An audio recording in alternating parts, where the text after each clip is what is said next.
আসসালামু আলাইকুম গাইস। দেখুন এই যে আমি কাজ শেষ বাসা যাচ্ছি। রুটটা আবার নতুন করে কাজ করেছে সৌদি গভর্নমেন্ট। এই যে ওদিকে কি সুন্দর পুরা এরিয়া মনে করেন আপনার লাইটিং করে দিচ্ছে, দেখতেছেন তো।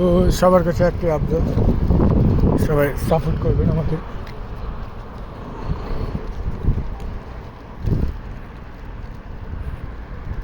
এটা মাথা মামলা করে আগে দেখাইলাম, আগে একবার দেখাইছিলাম মাথা মামলা।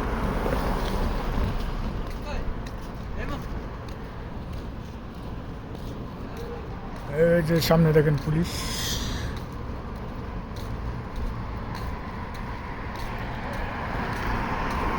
এই মনে করেন ডিউটি শেষ যাচ্ছে, বাসায় যাচ্ছে, যাবো, হাত মুখ ধোবো, খাবার খাবো, তারপর বাসায় দেশে ওদের কথা বলবো, তারপর আর কি ঘুমাবো, আবার উঠে আসবো ডিউটিতে। এই যে সামনে আপনি যে শুটা খুব চেক সরি, বর্তমানে অতিরিক্ত চেক চলতেছে। এই যে এখানে একটা পার্ক আছে।